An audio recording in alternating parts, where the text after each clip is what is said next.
जैसा कि आपको ज्ञात है कि गांधी जी के 150वीं जयंती वर्ष में मंगरुआ ने 150 गांवों की कहानी कही है और आज़ादी के अमृत महोत्सव वर्ष में 75 गांवों की कहानी कह रहा है।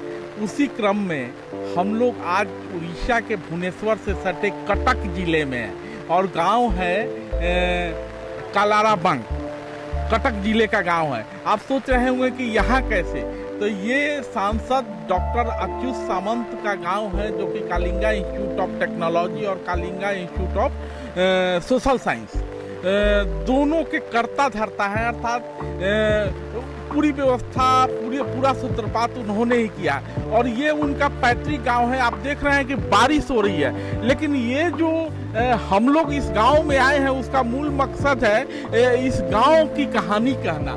और ये उनकी माता जी हैं नीलमा रानी सामंत, ये अच्युत सामंता की माता जी हैं। और इस गांव में जितना भी काम हुआ है, जो भी उन्होंने व्यवस्था की है, वो अपने माता जी के नाम पे की है। और हमारे साथ इस यहाँ गांव में सारी व्यवस्थाओं को देखने वाले व्यवस्थापक भी हैं और वो हम उनसे बातचीत करेंगे। बताइए कि इस गांव को कैसे डॉक्टर अच्युत सामंता ने अपने माता जी के नाम पर इस गांव को कैसे क्या सुविधाएं दी और किस तरीके से कालाराबंग का गांव बदल रहा है। मेरा नाम दुर्गाचरण सामंत जी, मैं यहाँ का सीईओ हूँ जी।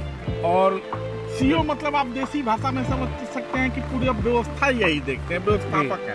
और दुर्गा सामंत जी कह रहे थे तो कि ये बचपन में जमशेदपुर में रहते थे और जमशेदपुर में आज भी इनका परिवार रहता है। जी, आप कालाराबंग की कहानी जरा अपनी भाषा में कहिए आप। ये बहुत रिमोट इलाका था, एक ये बड़ा ऊंचा जगह था जी। आपके पास में करीब 200 मीटर आगे एक नदी है जी, वो अभी डेड रिवर है जी। वो महानदी का शाखा नदी है। अच्छा, और उस समय भारी यहाँ पर बाढ़ होता था जी, भयंकर बाढ़ जी। लेकिन ये इलाका बहुत ऊंचा था। कहने का मतलब कि जब बाढ़ के समय में ऐसी जगह पे ग्रामीण आबादी बसती थी जहाँ की ऊंचाई हो, हाँ, और वैसा ही ये ऊंचा जगह सोच के और वहाँ पर रहने लगे 5 मिनट। आज ये बहुत बड़ा जगह हो गया। जी जी। और ये गांव बहुत रिमोट था, इस तरफ नदी उस तरफ नाला, आगे में नाला है जी, कटक पारादीप जो है तालडंडा केनाल वो आगे है जी। तो इस तरह का कोई सुविधा नहीं था जी। और बहुत मुश्किल से लोग अपना जीवन तो निर्वाह किए। फिर कुछ साल बाद अपने घी का व्यापार करते थे गांव के लोग, जगन्नाथ मंदिर को घी भेजते थे जी। और बाद में वो जब टाटा कंपनी शुरू हुआ जी 1906-7 में जी। उस समय यहाँ के लोग वहाँ गए काम करने के तलाश में जी। और बहुत लोग वहाँ बस गए रह गए। आज भी बहुत लोग वहाँ बसे हुए हैं और गांव धीरे धीरे बढ़ता गया, लेकिन कोई सुविधा नहीं था। पढ़ाई के लिए जब हम लोग जाते थे, गांव में एक प्राइमरी स्कूल था और जब पढ़ाई के लिए उच्च शिक्षा के लिए जाते थे हाई स्कूल, तो यही नदी को हम लोगों को 2 बार पार करना पड़ता था। नदी पार करके दूसरे गांव में स्कूल जाना। जी, रघुनाथपुर जी, यहाँ से करीब 6 किलोमीटर है जी। और रघुनाथपुर हम जाता पड़ता फिर लौटना पड़ता जी। तो दोनों बार नदी पार करने में 2 बार नदी पार करना पड़ता जी। काफी कठिनाई था और बहुत ही उधर नाला था, चारों तरफ से घिरा हुआ पानी का इलाका। धीरे धीरे लोग डेवलप किए, रहने लगे, काम करने लगे टाटा कंपनी में दूसरे जगह पे। लेकिन ये जो सुविधा, जो शिक्षा की व्यवस्था की, स्वास्थ्य की व्यवस्था, वो भी निर्भर करना पड़ता था 6 किलोमीटर। जब भी कोई ऐसा घटना घट जाए, अति सीरियस हो जाए कोई पेशेंट, तो बड़ी कठिनाइयों का सामना करना पड़ता था, कई के मौत भी हो जाता था उस समय में। और तब उस बाद में हमारे डॉक्टर अच्युत सामंत जो एक भूमिपुत्र हैं, वो इसी गांव के हाँ, वो शिक्षा के व्यवस्था को त्वरान्वित करने के लिए, आगे उनको और बढ़ाने के लिए उन्होंने एक विद्यालय का स्थापना किया जी। कब हुई थी विद्यालय? 1998 में जी।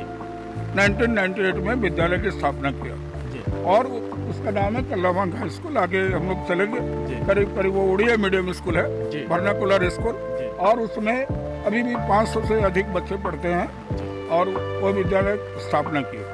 केवल गांव नहीं, गांव के बाहर भी उनका डेवलपमेंट कभी भी क्या नाम है, उनके विकास के केंद्र में केवल अपना गांव कालाराबंग नहीं रहा, बल्कि कालाराबंग के जरिए आस-पास के इलाकों का भी विकास हो सके, ये उन्होंने ध्यान रखा। और वो बहुत कुछ यहाँ का डेवलपमेंट में इति सामंत, उनके जो छोटे बहन है, वो यहाँ के समाज सेवी भी हैं और यहाँ के संपादिका भी हैं ट्रस्ट के और स्कूल के भी प्रेसिडेंट हैं। तो गांव में जो व्यवस्था देखती हैं उनके उनकी बहन के द्वारा छोटी बहन के द्वारा देखा जाता है और सारी व्यवस्थाएं धीरे धीरे ये स्टेडियम भी उन्हीं के प्रयास से इति सावंत मैडम के प्रयास से हुआ और उन्होंने काफी प्रयास करके कैंटीन किए।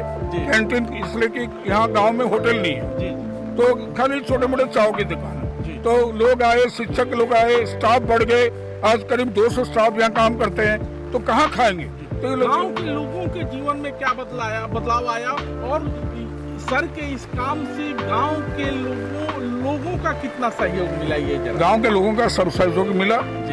यहाँ आज जब हम लोग खड़े हैं तो गांव के लोग को जमीन भी दिए और जिसका चलते माने गांव के लोग ग्राम समिति जो हमारी एक है, ग्राम समिति ने तय करके जमीन दिए और उसमें डेवलपमेंट है और कुछ जमीन सर अपने खरीदे भी लोगों से और लोगों दिए भी और लोग नहीं देते तो हो नहीं पाता तो लोगों दिए और गांव का डेवलपमेंट है। गांव का लोग नौकरी किए, कीट में भी, यहाँ पर भी कई गांव के लोगों को यहाँ भी रोजगार मिल रहा है और Kalinga institute of social science and technology, Kalinga institute of technology और Kalinga institute of social science में भी बड़ी संख्या में इस गांव के लोग सिर्फ गांव के नहीं, हमारे पंचायत के काफी लोग काम कर रहे हैं। हाँ, और आसपास पंचायत के काफी लोग, इधर करीब आसपास के जितने पंचायत है करीब 1000 से अधिक लोग वहाँ काम कर रहे हैं और गाँव में भी कर रहे हैं। तो ये बातचीत की पहली कड़ी यहीं समाप्त करते हैं और आगे जैसे जैसे हम लोग बढ़ेंगे कोशिश करेंगे कि उन जगहों में बदलाव कैसे आया उसकी कहानी भी आपके समक्ष लाया जाए।